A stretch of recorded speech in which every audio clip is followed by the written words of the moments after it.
안녕하십니까. 반갑습니다. 문형석 강사입니다. 자, 이번 시간에는 2022년 2차 경찰 채용 대비 최신 판례 강의를 진행을 해보겠습니다. 여기서 말하는 최신 판례는 공보 기준으로 작년 1월 달부터 올 7월 달까지의 중요한 최신 판례를 의미하는 거고요. 물론 제가 나눠드렸던 이 한글 파일, 자료에 있는 최신 판례가 더 많긴 합니다.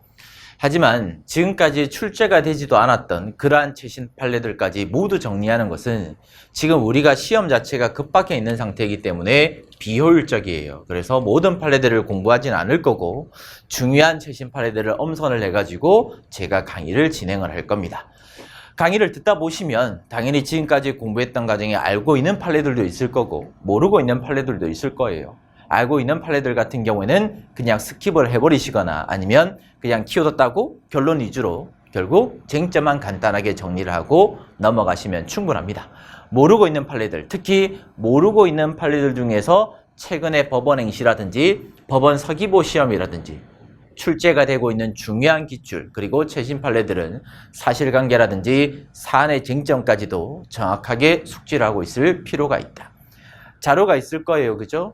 결국 정리 자체는 전자칠판에 있는 자료로 하시는 게 아니고요. 제가 미리 나눠드렸던 한글 파일에다가 정리를 하시면 충분하다.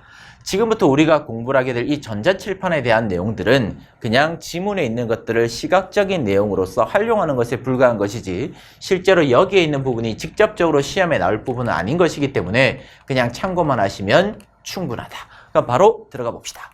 자, 1번 지문 갑시다. 여기서의 쟁점은 뭐냐면 게임산업진흥에 관한 법률에 따라서 경품에 대한 지급 자체를 원칙적으로 금지하고 있습니다. 왜? 사행성을 조장할 수 있으니까. 다만 예외적으로 허용될 수 있는 경품이 있는데 허용되는 경품에 대한 부분을 지문에 힌트가 있어요. 구체적인 내용이라든지 기준을 정해가지고 하위법규에다가 위임을 하는 것이 과연 적법한 위임이라고 볼 수 있을 것인가 없을 것인가에 대한 문제입니다. 구체적인 내용을 정해서 하위법규에다가 위임을 했기 때문에 충분히 대강을 예상할 수 있다 없다? 충분히 대강적인 요소를 예상할 수 있다. 따라서 이러한 경우에는 위임입법에 대한 한계를 벗어났다고 볼 수가 없다. 다른 말로 포괄위임 금지의 원칙에 반한다, 반하지 않는다? 반하지 않는다고 봐야 될 것이다.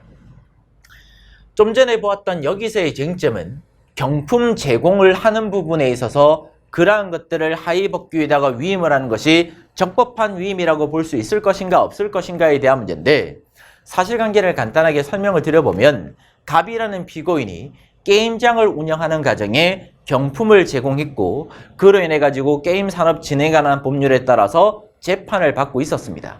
그러니까 갑이라는 피고인이 억울하다는 거죠. 그래서 헌법 소원을 제기했던 사안이었다. 그런데 헌재에서는 헌법에 위배되는 요소가 없는 것이고 구체적인 내용이라든지 기준을 정해가지고 하위법규에다가 위임을 했다면 수권 범위를 초월하는 것이라고 볼 수가 없는 것이고 여기서 말하는 경품이라는 것은 사행성을 조장하지 아니하는 즉 5,000원 범위 내에서의 경품이라고 충분히 해석될 수가 있는 것이다. 재형법중지에 반한다, 반하지 않는다, 반하지 아니한다. 두 번째 지문으로 갑시다. 역시 게임산업법, 다른 말로 게임산업진흥에 관한 법률 위반죄에 대한 문제입니다.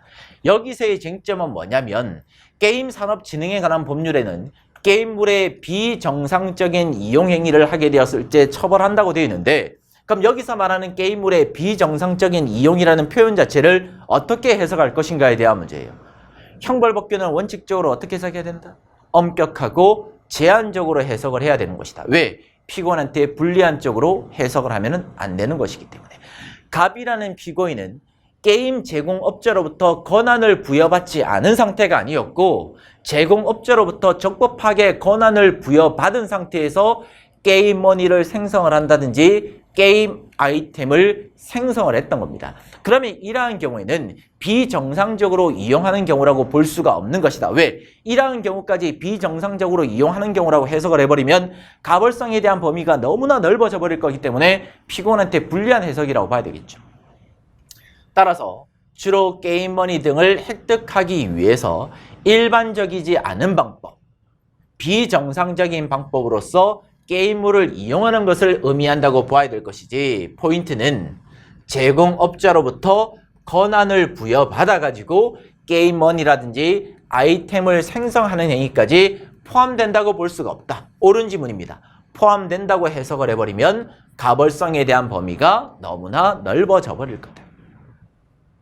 그래서 여기서의 쟁점은 비정상적인 이용에 대한 해석, 그리고 권한을 부여받은 사람까지 과연 포함될 것인가, 포함되지 않을 것인가에 대한 문제가 쟁점이었는데, 넓게 해석한다, 좁게 해석이 된다. 피고인한테 불리한 쪽으로 해석을 하면 안 되는 것이기 때문에 권한을 부여받은 사람은 포함되지 아니한다라고 봐야 될 것이다. 넘어가겠습니다. 그 다음에 나와 있는 3번에서 5번 지문 쟁점. 여기서의 쟁점은 뭐냐면 행정법규에도 유추해석 금지의 원칙을 적용할 수 있을 것인가 없을 것인가에 대한 문제예요. 우리가 지금까지 공부했던 가벌성에 영향을 줄 수 있는 것들, 예를 들어 본다라면 위법성 조각사유, 책임 조각사유, 소추조건, 형면제사유, 이러한 것들은 가벌성에 대한 문제인데 가벌성이 생기지 않는 것들이죠. 범죄가 성립될 수 없는 것들이니까.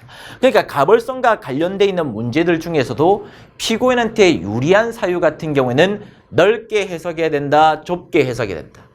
이러한 것들은 좁게 해석할 게 아니라 넓게 해석을 해야 되겠죠.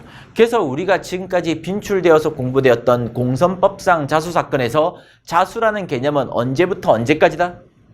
범행을 범했을 때부터 발각되기 전까지가 아니라 범행을 범했을 때부터 체포되기 전까지로 넓게 해석을 해야 되겠죠. 왜? 피고인한테 유리한 사유니까.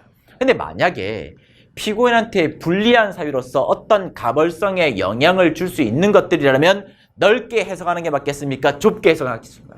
이럴 때는 좁게 해석을 해야 되겠죠.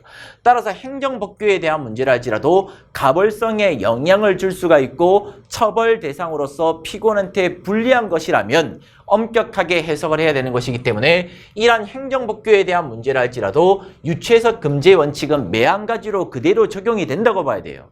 그래서 법리적으로 봤을 때는 이 지문 자체는 당연히 옳은 지문입니다. 그럼 사안에 대한 쟁점.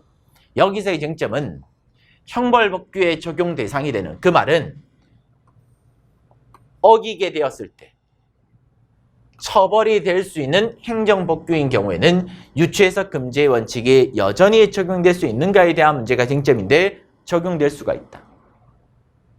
주택법에는 뭐라고 기술이 되어 있냐면 승인을 받지 않은 상태에서 입주자를 모집한 누구? 사업주체를 처벌한다고 되어 있어요. 그러면 이 명문에 기술되어 있는 사업주체라는 이 규범, 이 문구 자체를 어떻게 해석할 것인가에 대한 문제가 쟁점인데 이러한 경우는 넓게 좁게 해석해야 되겠죠. 넓게 해석해버리면 개나 소나 다 사업주체가 돼버릴 거 아닙니까? 그렇기 때문에 여기서 말하는 사업주체라는 개념은 승인을 받을 것을 예정하고 있는 경우 또는 승인을 받기 전인 경우까지는 포함된다고 볼 수가 없는 것이고 실제로 토지조성 사업계획 승인을 받은 사람이 즉 사업을 시행하고자 있는 사람으로고 한정 해석을 해야 될 것이다. 좁게 해석을 해야 된다고 보아야 될 것이다. 결론은 행정법규에도 유추해석 금지의 원칙이 적용될 수 있다 없다? 적용될 수 있다. 왜? 피고인한테 불리할 수가 있으니까. 넘어가겠습니다. 자, 6번 지문, 7번 지문은 아주 중요한 지문이죠. 두 가지의 쟁점을 알고 계셔야 됩니다.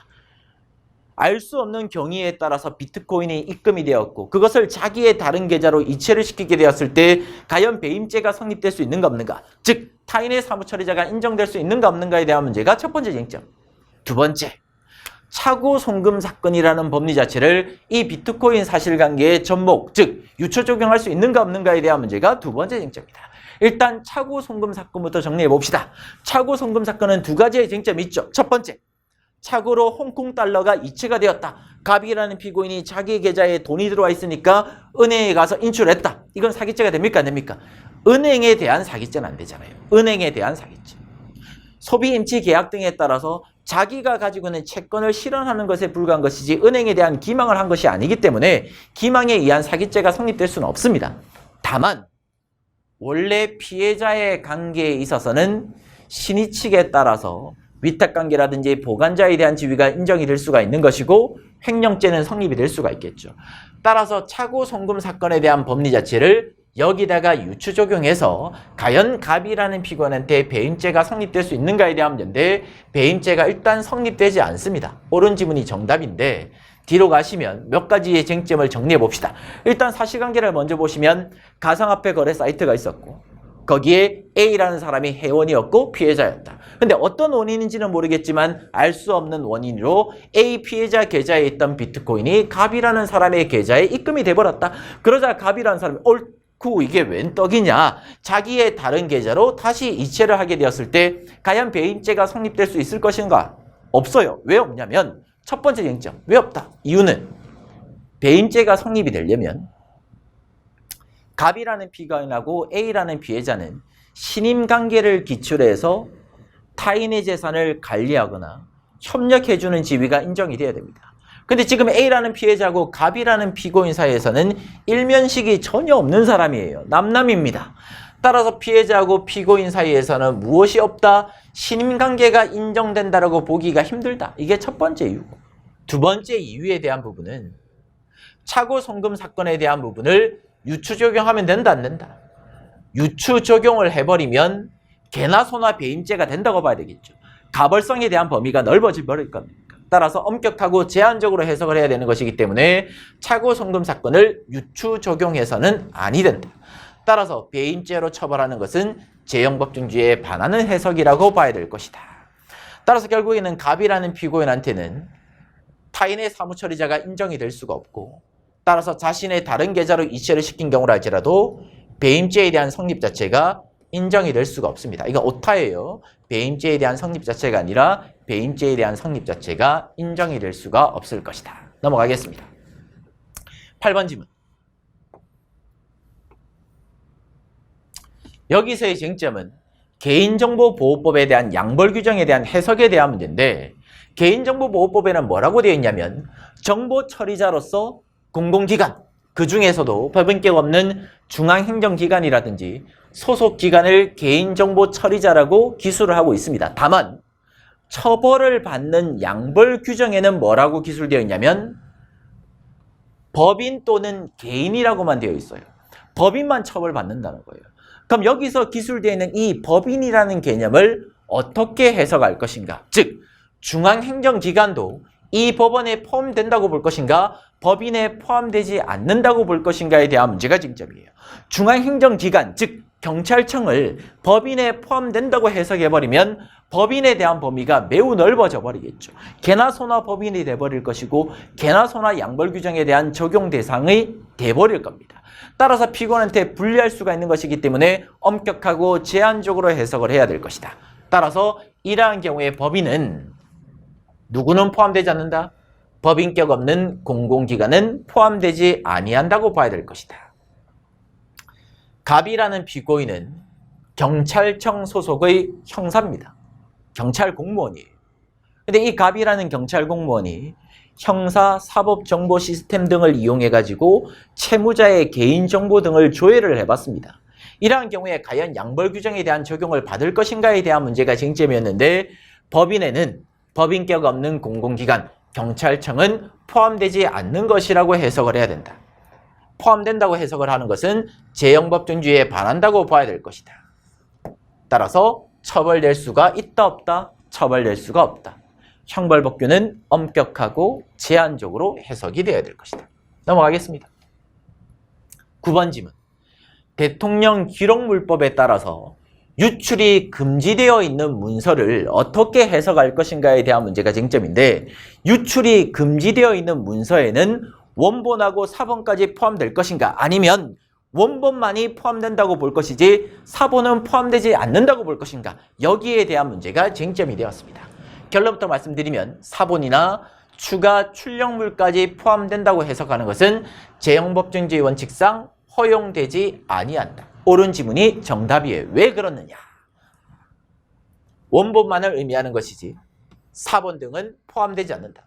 사본까지도 포함된다고 해버리면 가벌성에 대한 범위가 넓어져 버리겠죠. 갑이라는 피고인이 원본을 유출한 것이 아니라 사본을 유출했다. 이러한 경우에 사본까지 포함된다고 해버리면 갑이라는 피고인은 처벌을 받아야 될 것이고 가벌성에 대한 범위가 너무나 넓어질 수가 있는 것이기 때문에 엄격하고 제한적으로 해석을 해야 될 것이다. 사안에 대한 결론, 그 이유가 나열이 되어 있습니다. 원칙적으로 특별한 사정이 없는 이상은 원본 문서라든지 전자 파일까지만 포함된다고 봐야 될 것이지 사본 등은 굳이 일일이 보존할 필요가 있다 없다? 일일이 보존할 필요가 없다. 왜? 대통령 기록물법이 아니라 공공기록물법에 따라서 중요한 사본 같은 경우에는 별도로 보관하고 있는 규정 등을 두고 있는 것이기 때문에 굳이 대통령 기록물법에 따라서 사본까지 포함이 된다고 해석할 필요는 없다는 거죠. 넘어가겠습니다. 10번. 여기서의 쟁점은 뭐냐면 의사가 직접 진료를 하지 않은 상태에서 처방전을 발급을 해주면 의료법 위반죄가 성립이 됩니다. 그럼 의사가 자기가 진찰을 하지도 않은 상태에서 진찰을 한 것처럼 처방전을 발급해주면 의료법 제17조 위반죄가 성립이 될 것인데 여기서 말하는 환자에 살아있는 환자만이 포함이 될 것인가? 아니면 죽어있는 사자라든지 허무인 명의의 환자까지 포함될 수 있는가에 대한 문제가 쟁점이에요. 우리가 허위 진단서 작성죄 등에서도 공부하겠지만, 즉 문서죄 등에서도 공부하겠지만 문서죄가 성립이 되려면 보장적 기능 등에 따라서 작성 명인이 있어야 됩니다. 근데 강남 한의원 사건 등에서도 공부를 했던 것처럼 여기서 말하는 명의자는 실존하고 있을 대상이 필요가 없죠. 허무인인 경우라 할지라도 명의자가 인정이 된다라면 문서죄는 성립이 될 수가 있는 것처럼 왜 그렇습니까? 결국에는 공공의 신용 등을 보호하기 위해서 판례의 법리 자체가 그렇게 형성이 되어 있는 거죠.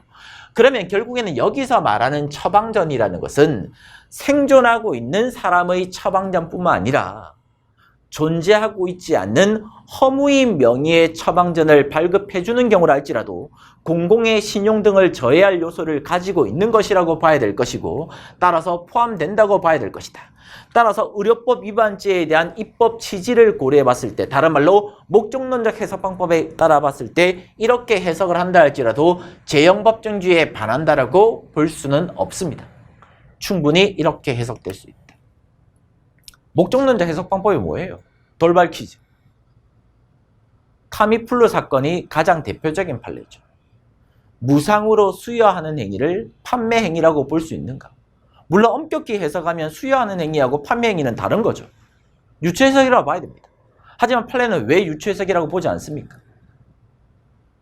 약사법 위반죄의 입법 취지를 간철시키기 위해서, 입법 취지라든지 목적을 간철시키기 위해서 결국에는 무상으로 수여하는 것들도 판매행위라고 보는 거죠. 여기서도 마찬가지예요. 의료법의 입법 취지라든지 목적을 간철시키기 위해서, 즉 목적론적인 해석 방법에 따라서 환자가 실제하지 않는 허무인인 경우라 할지라도 자기가 직접 진찰하지 않은 상태에서 처방전을 발급을 해주면 의료법 위반죄가 성립이 될 수가 있습니다. 사안에 대한 결론, 처방전은 어디까지나 처방전에 환자로 기재되어 있는 진찰 대상자, 즉 환자를 말하겠죠. 환자한테 교부하는 것이기 때문에 원칙상 처방전에는 작성에 대한 상대방 그리고 교부 대상자가 동일할 것을 요구한다. 그런데 실제로 A라는 사람이 찾아왔습니다. 그러면 제가 처방전을 발급할 때는 A 명의로 작성해서 발급을 해줘야 되겠죠. 근데 A라는 사람이 발기부전제를 처방해 주십시오라고 찾아왔는데 제가 A 명의로 발급한 게 아니라 허무인 명의로 허위로 지어내가지고 발급한 거예요. 그러면 동일합니까? 동일하지 않습니까? 동일하지 않습니다. 그렇기 때문에 입법 취지에 비추어 봤을 때 이러한 경우에는 처벌을 해야 된다고 봐야 될 것이다. 따라서 허무인 경우도 포함된다고 봐야 된다. 따라서 환자가 실제로 존재하지 않는 허무인인 경우라 할지라도 의사가 자기 마음대로 처방전을 발급하게 되면 의료법 제17조 위반죄가 당연히 성립될 수가 있습니다. 그 다음에 11번 지문, 캠퍼 사건으로 갑시다. 여기서의 쟁점은 뭐냐면 자동차 관리법에는 자동차의 튜닝 행위를 정의하고 있는데 자동차의 튜닝이라는 것은 두 번째 줄 끝에 가시면 뭐라고 되어 있다? 자동차의 구조라든지 장치를 변경하는 것들을 의미하거나 또는 부착물을 추가하는 것을 의미한다고 되어 있다. 그러면 적재물에다가 캠퍼를 부착하는 것이 자동차의 튜닝 행위라고 볼 수 있을 것인가 없을 것인가에 대한 문제. 캠퍼가 뭐냐고요? 여러분들 운전하시다 보면 가끔씩 트레일러라든지 또는 야외에서 취침을 할 수 있는 어떤 그 도구라든지 적재함을 차 뒤편에다 달고 다니는 경우가 있을 거예요. 그걸 캠퍼라고 이야기합니다. 쉽게 말해서 야외에서 취침을 할 수 있는 용도로서 만들어 놓은 구조물, 이런 것들을 캠퍼라고 이야기를 해요. 그러면 결국에는 캠퍼를 자동차에 연결한 것은 자동차를 튜닝했다고 볼 수는 없죠. 왜? 구조를 변경한 것도 아니고 자동차에 어떤 추가로서 부착물을 변경했다고 볼 수가 없는 것이기 때문에 캠퍼를 부착하는 것까지 튜닝이라고 해버리면 가벌성에 대한 범위가 너무나 넓어져 버릴 거 아닙니까? 형벌법규는 엄격하고 제한적으로 해석을 해야 된다. 갑이라는 피고인이 자동차 뒤편에다가 적재화물 칸에다가 캠프를 연결해 둔 것만 가지고 자동차의 튜닝 행위다라고 해버리면 가벌성에 대한 범위가 너무나 확장이 될 수가 있는 것이기 때문에 엄격하고 제한적으로 해석을 해야 됩니다. 그 다음에 12번 질문 갑시다. 올림픽대로의 키워드만 따시면 되겠죠. 10톤 이상의 화물 차량에 대해서 통행 제한이라는 표말이 있습니다. 그럼 여기서의 쟁점은 화물 차량이라는 이 표현 자체가 과연 적법하게 고시가 되었다고 볼 수 있을 것인가 없을 것인가에 대한 문제예요. 갑이라는 피고인은 올림픽대로에서 25톤짜리 덤프 트럭을 운전하고 다녔습니다. 이러한 경우에 25톤짜리 덤프 트럭, 즉 건설 기계 자체가 화물 차량에 포함이 될 것인가 포함되지 않을 것인가에 대한 문제가 쟁점인데, 일단 대법원 판례 입장은 25톤짜리 건설 기계 등도 화물 차량에 포함됐다고 봐야 될 것이고, 그리고 일반 시민들한테 충분히 공고되었다는 입장이에요. 왜 그러냐면 첫 번째, 일반 시민들은 덤프트럭이 화물 차량인지 건설 기계에 해당되는지를 잘 알지 못합니다. 그렇기 때문에 25톤짜리 덤프트럭을 운전하고 있는 경우에도 일반인의 시선에서는 10톤 이상에 해당되는 화물 차량을 운전하고 있는 사람이네 라고 충분히 인식할 수 있는 것이고, 그리고 경찰청 고시에서 건설 기계 등도 화물 자동차에 포함된다라고 고시를 하고 있기 때문에 충분히 공고되었다고 볼 수 있다 없다? 충분히 공고되었다고 봐야 될 것이지 공고되었다고 볼 수가 없다? 틀린 지문으로 해석을 하시면 되겠습니다. 그래서 12번 지문은 틀린 지문이에요. 13번 지문 갑시다. 여기서의 쟁점은 게임물에 대한 운영 방식을 변경을 해가지고 제공을 하는 것도 게임 산업 진행에 관한 법률에 따라서 비정상적으로 또는 게임물에 대한 내용과 다른 것들을 제공하는 행위라고 볼 수 있을 것인가 없을 것인가에 대한 문제인데, 게임물에 대한 내용 자체를 변경하는 것은 당연히 범죄 행위가 됩니다. 근데 권한이 없는 상태에서 게임물에 대한 내용을 변경한 것이 아니고요. 갑이라는 피고인이 무료로서 사용될 수 있는 게임물을 PC방에서 돈을 받고 유료물로서 게임물을 제공하게 되었을 때도 게임 산업 관한 진흥에 관한 법률에 따라서 처벌 대상이 될 수 있는가 없는가에 대한 문제가 쟁점이에요. 갑이라는 피고인이 무료 등급으로서 제공해야 되는 게임물인데 돈을 받고 유료 등급으로서 그러한 게임물을 제공을 하는 것들도 입법 취지라든지 목적론적 해석 방법에 따라서 포함되는 경우라고 봐야 될 것이다. 따라서 이러한 경우에는 다른 내용의 게임물을 이용해 제공하는 행위에 충분히 해당된다고 볼 수가 있을 것이다. 그래서 13번 지문은 옳은 지문입니다. 14번 지문 갑시다.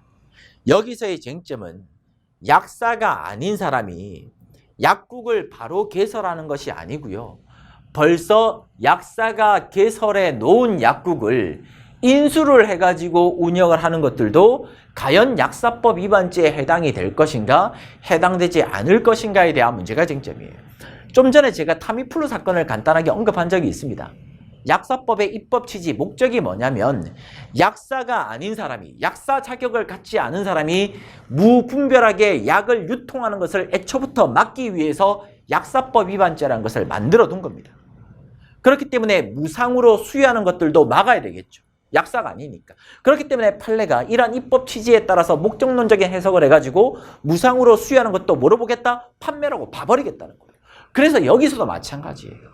갑이라는 피고인이 약사 면허를 가지고 있지 아니한 자인데 A라는 약사가 미리 만들어 놓은 약국을 인수를 해가지고 약국을 지금 운영하게 되면 결국에는 갑이라는 피고인은 약사 면허가 없는데 무분별하게 약을 유통하는 결과가 생겨버릴 것이기 때문에 이러한 경우에도 처벌 대상이라고 봐야 된다, 보지 않아야 된다. 당연히 처벌 대상이라고 봐야 되겠죠.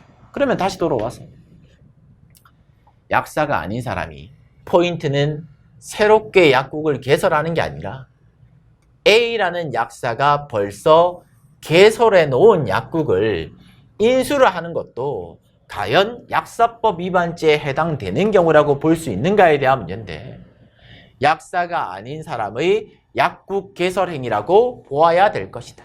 그래야지만 약사법 위반죄의 입법 취지를 관철시킬 수가 있겠죠. 그 다음에 15번 질문 갑시다. 공직선거법 위반죄에 대한 문제입니다. 여기서의 쟁점은 공직선거법 위반죄에 뭐라고 기술이 되어 있냐면 누구든지 선거와 관련되어 있어서 신문, 방송, 통신 이러한 것들을 관리하거나 또는 취재하거나 보도하는 자는 관여해서는 안 된다고 되어 있어요. 왜? 방송이나 신문에 관여되어 있는 사람들이 선거활동에 관여를 해버리면 민주사회의 발전이 이루어질 수 있습니까? 없습니까? 민주사회의 발전이 이루어질 수가 없습니다. 민주정치의 공정성이 달성이 될 수가 없습니다. 그렇기 때문에 민주사회의 공정성이라든지 절차의 정당성을 확보하기 위해서는 이러한 사람들은 선거활동에 관여를 하면 안 되는 거예요. 근데 문제는 어디서 발생되느냐? 조문에는 신문이라고만 되어 있습니다. 근데 피고인은 어떤 사람이냐면 인터넷 언론사를 운영하고 있는 사람이에요. 인터넷 신문사를 운영하고 있는 사람입니다. 이러한 인터넷 신문사를 운영하고 있는 사람이 이 신문에 포함되는 것이라고 볼 수 있는가 없는가에 대한 문제죠. 당연히 포함된다고 봐야 되겠죠. 왜? 공직선거법의 입법 취지가 뭐라고? 방송이나 신문에 관련되어 있는 사람들이 애초부터 선거활동에 관여되는 것을 막기 위해서 만든 것이라고. 왜? 선거활동의 공정성이라든지 민주사회의 발전 등을 위해서 만들어 둔 것이기 때문에 따라서 결국에는 갑이라는 피고인은 신문사에 포함된다고 봐야 될 것이고 이러한 사람들은 당연히 선거활동에 관여를 해서는 안 된다. 공정성을 보장하기 위해서. 따라서 해당된다. 옳은 질문 맞습니다. 해당된다. 넘어갑시다. 그 다음에 16번 질문 갑시다. 여기서의 쟁점은 뭐냐면 갑이라는 피고인이 프랜차이즈 회사를 지금 운영하고 있는 사람인데 식품 접객법에 따라서 일반 음식점으로 허가를 받아가지고 프랜차이즈 사업을 하고 있습니다. 그런데 식품 등록 업무를 이행하지 않은 상태에서 별도로 지금 임대를 해가지고 그 장소에서 나물류를 제공을 해가지고 사람들한테 배부, 제공 등을 하게 되었을 때 과연 무등록 식품 제조 행위를 했다라고 볼 수 있을 것인가에 대한 문제가 쟁점인데 갑이라는 피고인은 프랜차이즈 회사의 대표다. 근데 이 갑이라는 사람이 자기가 운영하고 있는 식당과는 별도로 장소를 임대했고 별도로 시설까지 갖춘 상태에서 등록을 받지 않은 상태에서 식품을 만들었습니다. 나물류를 만들어냈던 거예요. 그러면 결국에는 등록조차를 받지 않은 상태에서 자기 마음대로 식품 등을 제조했고 사람들한테 제공을 한 것이기 때문에 무등록 식품 제조 행위에 해당된다고 봐야 되겠죠. 따라서 옳은 지문이다. 17, 18번 지문으로 갑시다. 이 17, 18번 지문은 최근 들어서 빈출되고 있는 최신 판례입니다. 하지만 어려운 판례가 아니에요. 키워뒀다고 결론만 기억하시면 충분한 판례다. 여기서의 쟁점은 뭐냐면 법정 소동죄에서 말하는 법원의 재판에 과연 헌법재판소의 심판 자체가 포함된다고 봐야 될 것인가 포함되지 않는다고 봐야 될 것인가에 대한 문제가 쟁점입니다. 형법 138조에 기술되어 있는 법정소동죄에서 말하는 법원의 재판에는 헌법재판소의 심판도 포함된다고 해석을 해야 될 것이고, 이렇게 해석을 한다 할지라도 제형법정주의에 반하는 해석이라고 볼 수는 없습니다. 따라서 제일 마지막 줄에 가시면 피고인한테 불리한 확장 해석 또는 유추 해석이라고 봐야 될 것이다? 아닙니다. 따라서 이 지문은 틀린 지문이에요. 왜 그러느냐? 그 이유는 뒤에 있습니다. 사안에 대한 쟁점, 그 판결에 대한 결론. 그런데 왜 그러한 결론이 나오게 되었을까?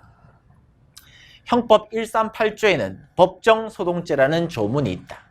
그런데 법원의 재판 업무 등을 방해하게 되었을 때 법정소동죄가 성립될 수가 있는 것인데, 헌법재판소의 심판을 포함시킬 수 있을 것인가 없을 것인가에 대한 문제가 쟁점입니다. 아주 유명한 사건이죠. 갑이라는 피고인이 민주사회를 위한 변호사 모임에 소속되어 있는 변호사입니다. 실제로 갑이라는 피고인은 변호사예요. 그런데 통합진보당 해상심판 사건에서 민주사회가 무너졌다. 민주사회가 무너졌다. 결국에는 헌재 활동 자체에 있어서 소란을 피우게 되었을 때 범죄가 성립될 수 있는가에 대한 문제예요. 법정소동죄는 법원의 재판 기능을 보호하기 위해서 만든 것이다.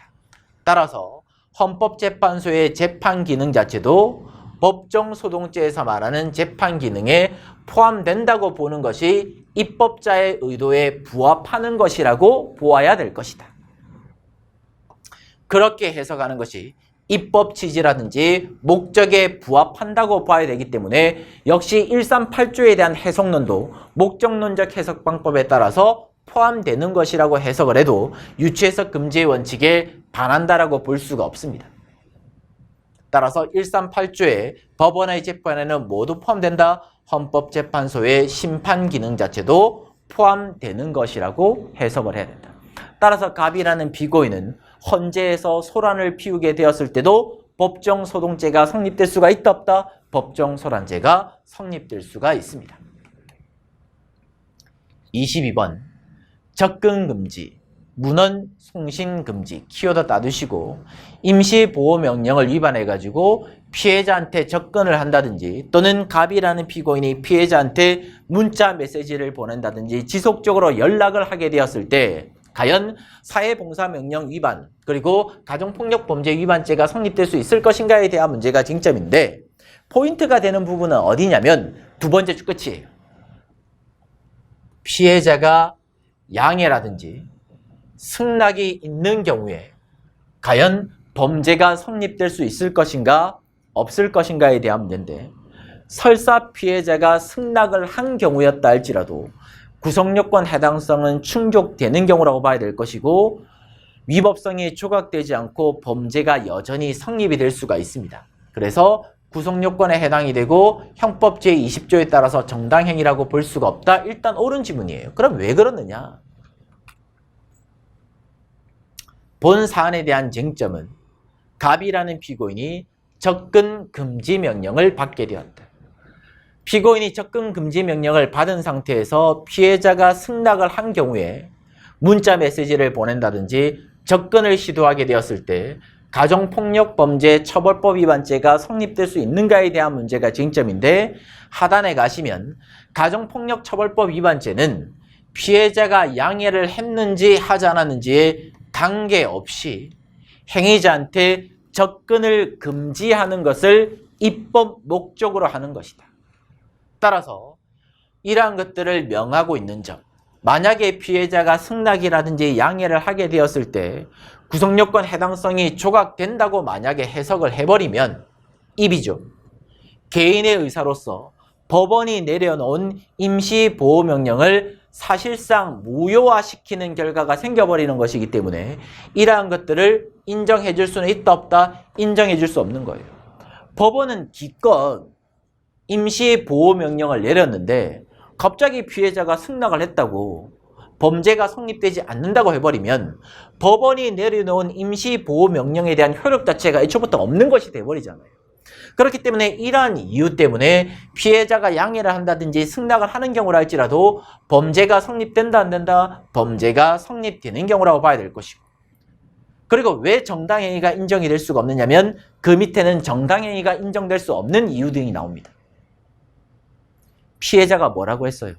문자 보내지 마라, 이러지 말라라고 계속 이야기를 했는데도 불구하고 지속적으로 피해자한테 연락을 하고 문자 메시지를 발송을 했다면 사회상규에 위배되지 않는 것이 아니라 여전히 사회상규에 위배되는 행위라고 봐야 되는 것이기 때문에 이러한 경우는 정당행위라고도 볼 수가 없습니다. 따라서 좀 전에 보았던 지문은 옳은 지문으로 체크를 하시면 됩니다. 그 다음에 26번 지문 갑시다. 체크가 잘못된 것 같은데, 정당행위에 대한 인정 여부. 그러고 보니까 제가 책에 있는 것들을 체크를 안 했네요. 일단 정당행위 보기 전에 8페이지에 있는 것들, 빠져있는 지문들 몇 가지 보고 갑시다. 자, 8페이지 잠깐 돌아볼게요. 전자칠판에 있는 것들 말고 8페이지 가시면 19번 지문하고 20번 지문이 있습니다.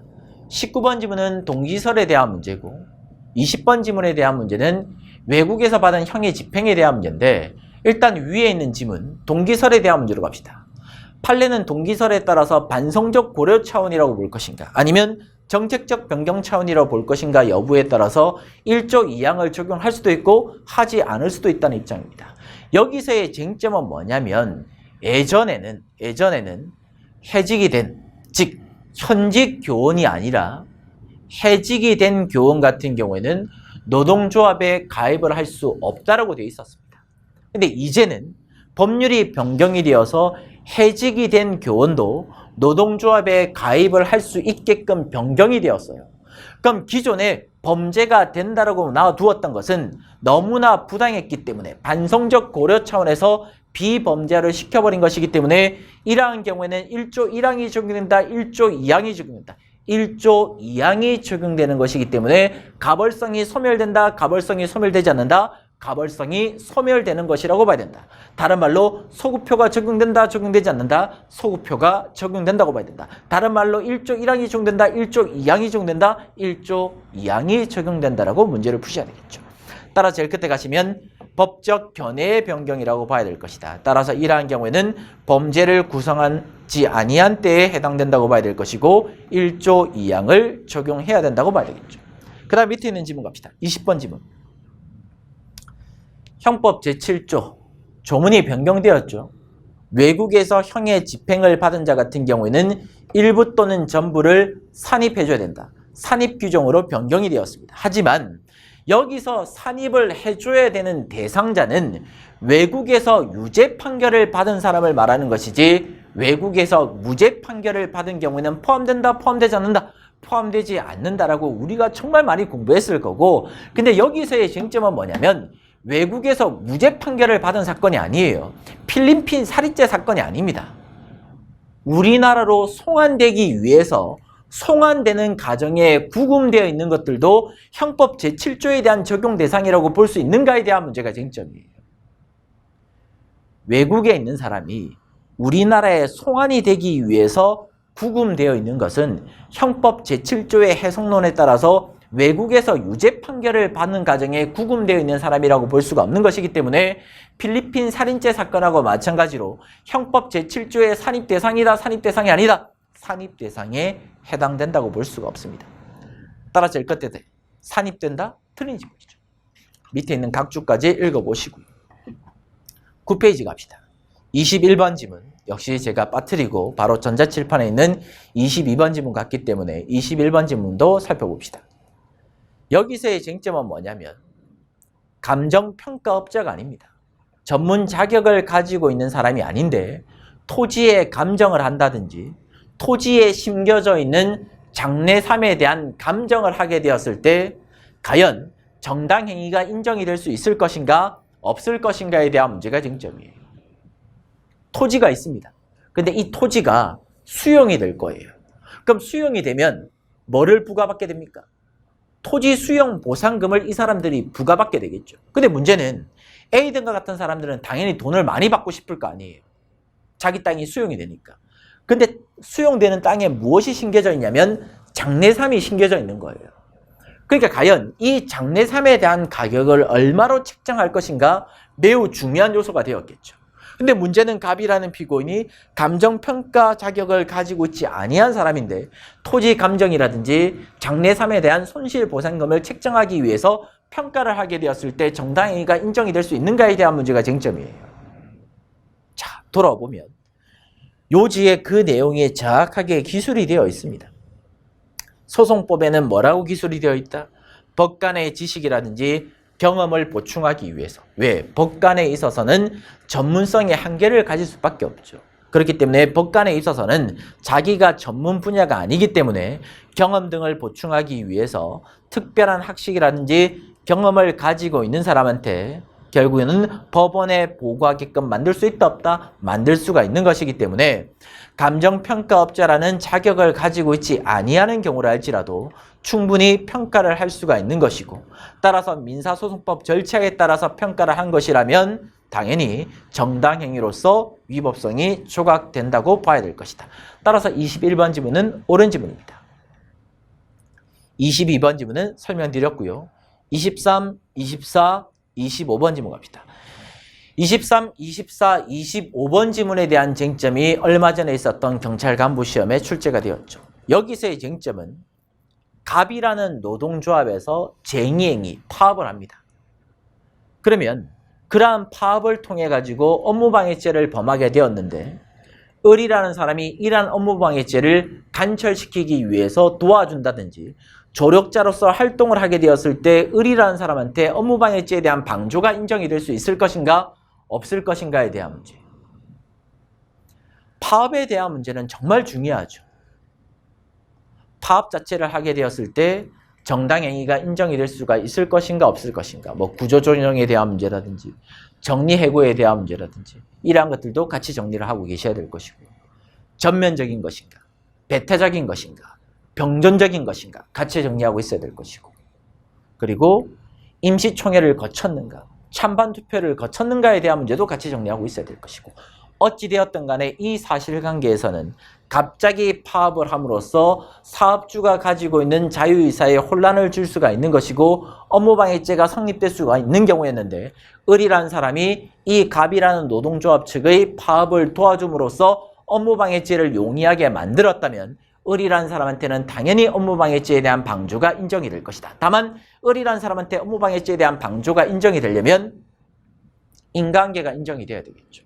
이 사람의 조력행위로 인해 가지고 업무방해죄가 성립될 수 있게끔 용이하게끔 된다라는 인과관계가 인정이 된다라면 을이라는 사람한테는 방조죄가 당연히 성립될 수가 있을 것이다. 따라서 23, 24, 25번 질문 볼까요?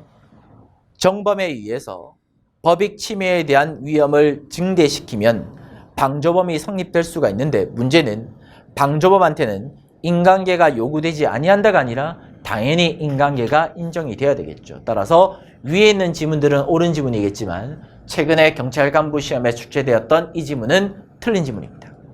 그 다음에 26번 지문 갑시다. 자, 다시 전자칠판으로 돌아올게요. 물론 지금 전자칠판에 넣어두지 않은 지문들도 있죠. 제가 강의를 하다 보면 깜빡깜빡하고 넘어가는 경우가 있는데 다 넣어주면 좋겠는데 왜 못 넣냐면 제가 이 전자칠판 자료를 셀프라는 프로그램을 이용해 가지고 항상 만들어 옵니다. 만들어 오는데 기술상의 한계가 있어요. 파일 하나에 페이지가 30페이지 정도가 한도입니다. 그렇기 때문에 지금 한글 파일에 있는 이 모든 지문들을 여기다가 넣을 수가 없어요. 파일을 몇 가지를 만들어 가지고 계속적으로 잡아넣기를 해야 되는데 그렇게 하기에도 한계가 있습니다. 왜? 그러면 강의 자체가 적어도 4강, 5강, 6강이 돼버려야 되니까. 그렇기 때문에 최소한 3강 이내로 막기 위해서는 모든 지문들을 넣어둘 수가 없어요. 그래서 이 지문들, 이 부분들은 여러분들 조금 양해를 해주시길 부탁을 드리겠고, 중요한 것들은 제가 따로 이렇게 지금 전자칠판 자료로 만들어 둔 거고 별도로서 그냥 단순 파일들은 만들어 두지 않은 겁니다. 그럼 다시 돌아와서 여기서의 쟁점은 뭐냐면 정당행위가 인정이 되려면 어떤 요건 등을 충족을 해야 되죠? 목적의 정당성, 수단의 상당성, 긴급성, 균형성, 보충성에 대한 요건 등을 구비를 해야 됩니다. 그러면 정당행위가 인정되기 위한 보충성이라든지 균형성이라든지 이러한 요건 등을 전체적으로 판단해야 될 것인가 아니면 개별적으로 판단해야 될 것인가에 대한 문제가 쟁점이에요. 결론부터 말씀드리면 지문에서의 포인트는 개별적으로 판단되어야 될 것이기 때문에 긴급성이라든지 보충성이라든지 균형성이라든지 이러한 정당행위가 인정되기 위한 요건도 개별적인 사안마다 따로따로 판단할 수가 있을 것이다. 옳은 지문이에요. 자, 본 사안에 대한 쟁점은 이러한 판례의 법리가 왜 나오게 되었는가에 대한 문제를 설명드려 보겠습니다.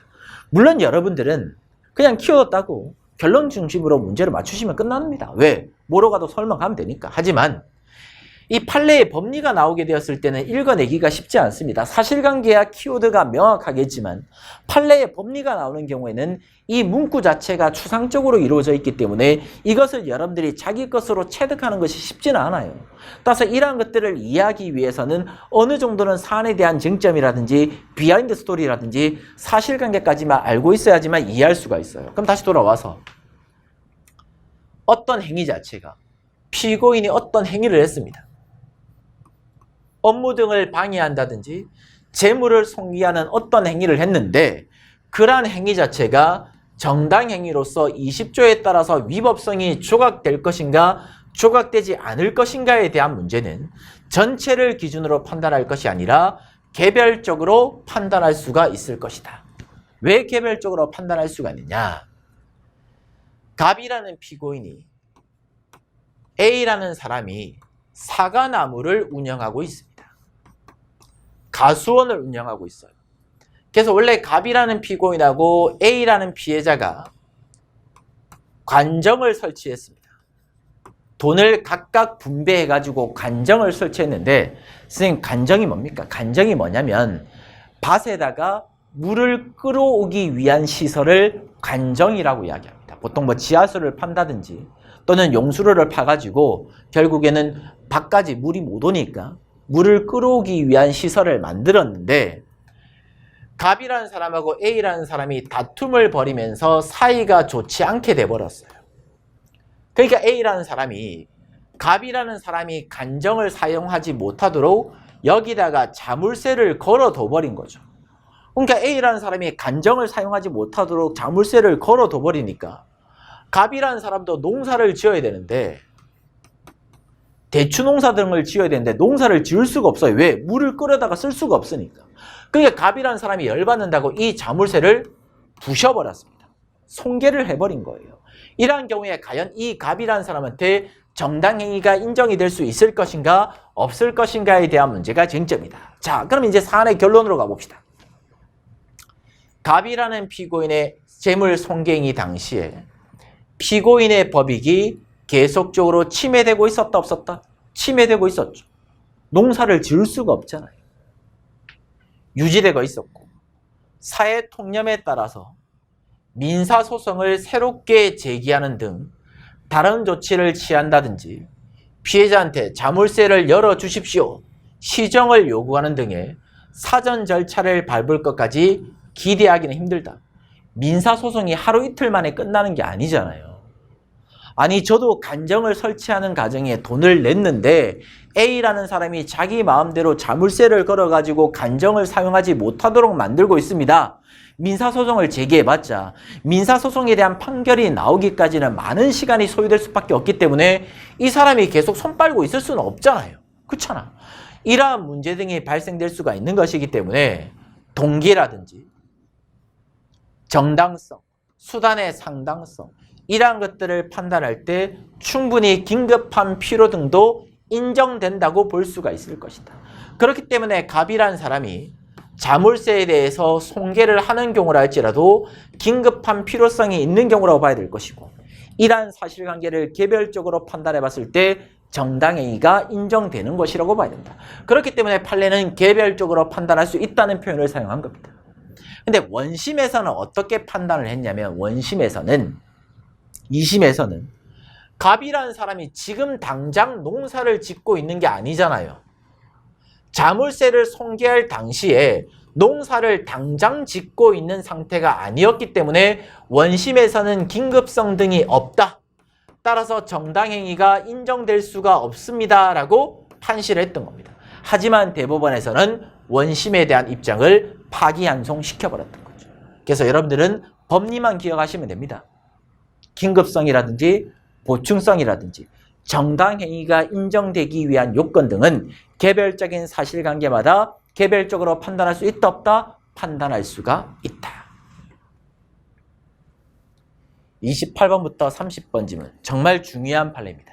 자, 일단 페이지를 잠깐 넘기시면 텍스트 11페이지 그리고 뒷페이지 잠깐 넘기시면 12페이지에 32번 지문이 있죠. 28번 지문, 29번 지문, 30번 지문하고 뒷페이지에 있는 32번 지문은 같이 연결하셔가지고 정리를 하셔야 됩니다. 두 가지의 쟁점이 있어요. 방조범이 인정이 될 수 있을 것인가.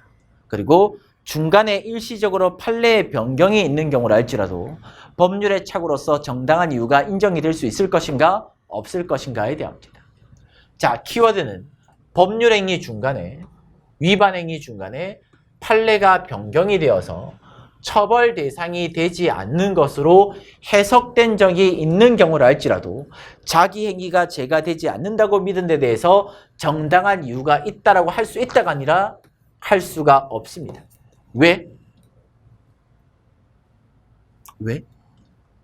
우리가 지금까지 공부했던 송영길 의원 사건을 떠올려 보시면 되겠죠.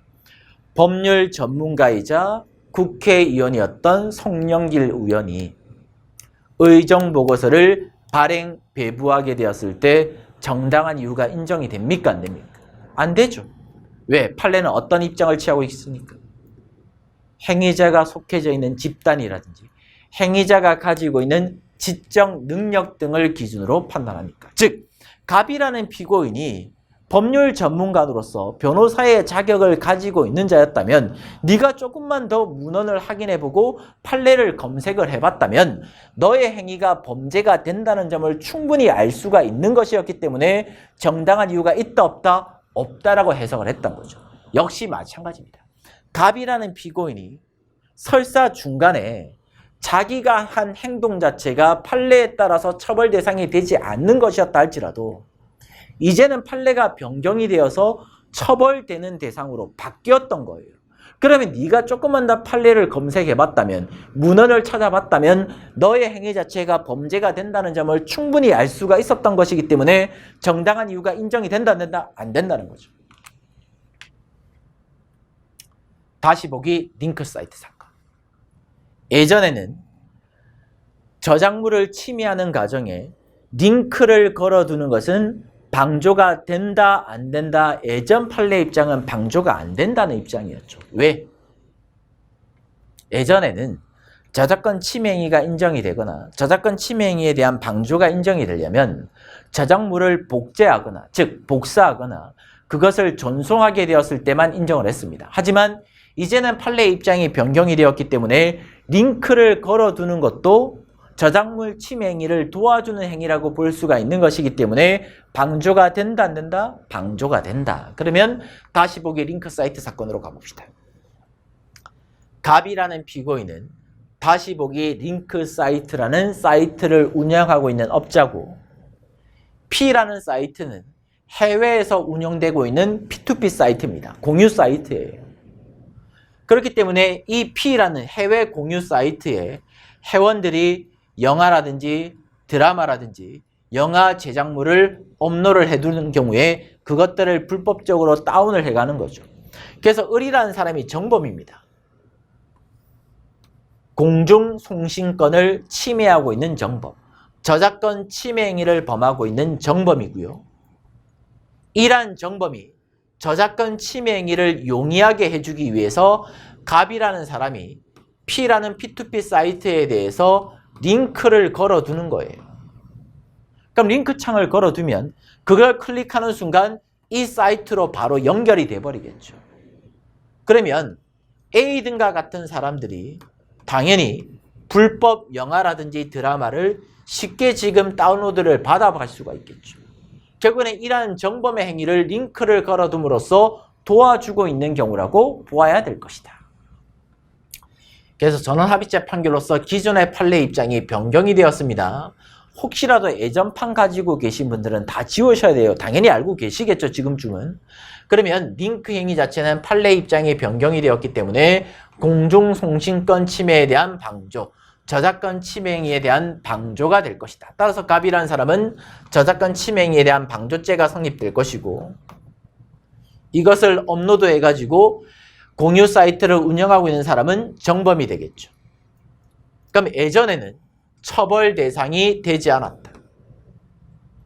근데 이제는 다시 판례가 변경이 되어가지고 처벌 대상이 된 거죠.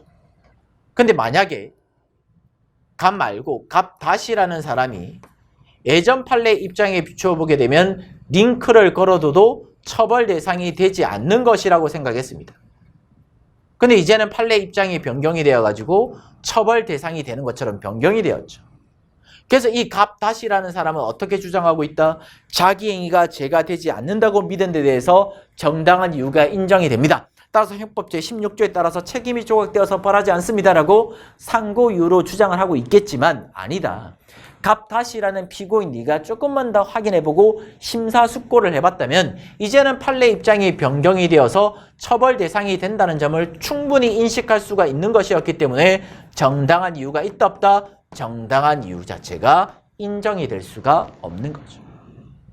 다시 돌아와서 방조는 될 것이고 처벌 대상이 되지 않는 것으로 일시적으로 해석된 적이 있는 경우라 할지라도 이제는 처벌 대상이 되는 것이고 자기가 지금 속해져 있는 집단이라든지 피고인이 가지고 있는 지적 능력에 비추어 봤을 때는 충분히 정당한 이유가 있다 없다? 정당한 이유가 부정이 된다고 보아야 될 것이다. 그래서 첫 번째 시간은 28번, 29번, 30번 지문하고 그리고 32번 지문까지 정리를 하고요. 31번 지문은 텍스트를 보면서 정리를 해봅시다. 첫 번째로 가시면 조합원이 정비사업과 관련되어서 지금 재건축이 이루어지고 있습니다. 재건축을 하는 과정에 정비사업과 관련되어 있는 자료를 열람을 하거나 복사를 하거나 또는 이러한 것들을 요청하게 되었을 때 조합 임원은 그러한 조합원의 요구에 응해줘야 됩니다. 근데 문제는 어디서 발생하게 되냐면 네 번째 쪽 가시면 피고인이었던 감사인 사람이 동호수 자료에 대한 열람 요청을 하였음에도 피고인이었던 사람이 변호사 자문을 하게 됩니다. 변호사님, 감사인 사람 등이 A 등과 같은 사람들이 동호수를 공개해달라고 이야기하는데 이런 것들까지 공개를 해줘야 됩니까? 라고 자문을 구해주니까 변호사가 뭐라고 이야기하냐면 굳이 동호수까지는 공개할 필요가 없습니다 라고 이야기를 했고 그 해신을 그대로 믿은 상태에서 동호수를 제공하지 않게 되었을 때 정당한 이유가 인정이 될 수 있을 것인가에 대한 문제가 쟁점인데 결론은 정당한 이유가 인정이 될 수가 없어요. 왜? 첫 번째 이유는 어디에 있냐면 변호사에 대한 자문 내용은 변호사의 개인적인 생각을 이야기하는 것에 불과한 것이지 구체적인 해신을 해줬다라고 보기가 힘든 것이고 여기서 피고인은 누구예요? 조합의 임원입니다. 지적 능력이 높은 사람이고 경험치가 높은 사람이에요.